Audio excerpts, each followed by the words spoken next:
নমস্কার, কেমন আছেন সবাই? প্রিয়াঙ্কা লাইফস্টাইলের নতুন আরেকটি ব্লগে আমি প্রিয়াঙ্কা আপনাদের সবাইকে স্বাগত জানাই।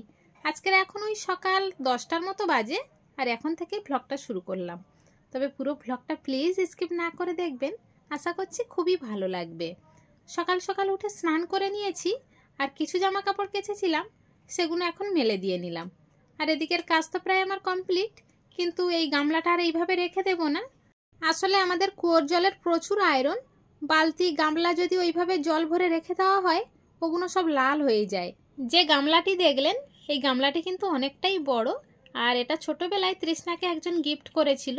তৃষ্ণার বাবা তখন তো লোকের দোকানে কাজ করত, আর সেই দোকানের মালিক এই গামলাটা দিয়েছিল। তৃষ্ণা সেই ছোট থেকেই আর এখনো পর্যন্ত এই গামলার মধ্যে বসে স্নান করে। তো গামলাটা অনেকটা বড় বলে তাই এখনো পর্যন্ত স্নান করতে পারে। সেই 1 মাস বয়স থেকে আর এখনো পর্যন্ত এই গামলাটা আমি ইউজ করে যাচ্ছি, কিন্তু এর কোনো আয়রনের ভাব নেই, কারণ আমি সবসময় মেজে ঘষে পরিষ্কার করে রাখি। আর এর মধ্যে কখনো আমি কুয়োর জল জমিয়ে রাখি না। আমি তো জানি ভালো মতোই যে কুয়োর জল যদি এর মধ্যে জমিয়ে রাখি, প্রচুর আয়রনে গামলাটা আমার লাল হয়ে যাবে।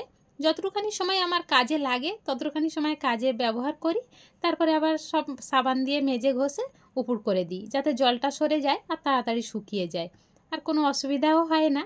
আর আয়রন থাকলে কি হয়, একটু দেখতে কেমন লালচে লালচে লাগে, আর বাজে দেখতে হয়। যে কোনো জিনিস একটু পরিষ্কার পরিচ্ছন্ন না থাকলে খুব একটা ভালো লাগে না। তো যাই হোক, অনেক বকবক করছি আপনাদের সাথে। এখন আমাদের বাড়িতে এসেছে আমার দেওরের মেয়ে। 2 বোন একসঙ্গে খেতে বসে কত না গল্প করছে আর কত পাকামি করছে। এরা তো সবসময় এক জায়গায় হতে পারে না, মাঝে মধ্যেই যখন এক জায়গায় হয় তখন কিন্তু ভীষণ গল্প করে আর প্রচুর পরিমাণে খেলা করে। একজন আর একজনের ছেড়ে কিন্তু যেতে চায় না। কিন্তু এখন বাচ্চাদের যে পরিমাণে পড়াশুনোর চাপ, সেই দিকে খেয়াল করতে গিয়ে বাচ্চারা আর বাইরের দিকে বেশি সময় কাটাতে পারে না। ওই কিছুটা সময় হয়তো কোনোদিন আসে, কোনোদিন আমার তৃষ্ণা ওখানে যায়, তবে তৃষ্ণা তো কোথাও ঠিক একটা যেতে চায় না। এই ছোট সোনা আসে মাঝে মধ্যেই, তাই একটু খেলা করে। আর ওরাও তো বাড়ি থাকলে বাইরে বেরাতে পারে না, আর আমার তৃষ্ণাও তো বাইরে বেরায় না, একা একাই সারাদিন ঘরের মধ্যে খেলা করে। আর বাচ্চারা যদি একটু বাচ্চাদের পায় তখন খেলা করতে কিন্তু খুব ভালোবাসে। কিন্তু এখনকার বাচ্চাদের আর বাইরে যাওয়ার মতো নেই, সবসময় ঘরের ভিতরে থাকতে হবে আর পড়াশুনো করতে হবে। বাইরে গেলেই তো বদমাইশি করবে, লোকে দুটো বাজে কথা শুনবে, খারাপ কথা শুনবে, সেই শিখে বাড়িতে আসবে। ওর থেকে বরং বাড়ির বাচ্চা বাড়ি থাকুক, যখন না হয় নিজেরা বাইরে যাওয়া হবে তখন নিয়ে যাওয়া হবে। আমি তো এটাই মনে করি, কারণ দেখুন, তারা দুটো বাজে কথা শুনে আসবে, সেই কথাগুলো যখন দুটো লোকের সামনে আমাদেরকে বলবে, মানে বাবা মাকে বলবে, তখন কিন্তু নিজেদেরও শুনতে খারাপ লাগবে। আর যেসব মানুষগুলোর সামনে বলবে তারাও ভাববে কেমন বাচ্চা মানুষ করেছে, তাই না? আজকাল দিনকাল ভীষণ পরিমাণে খারাপ।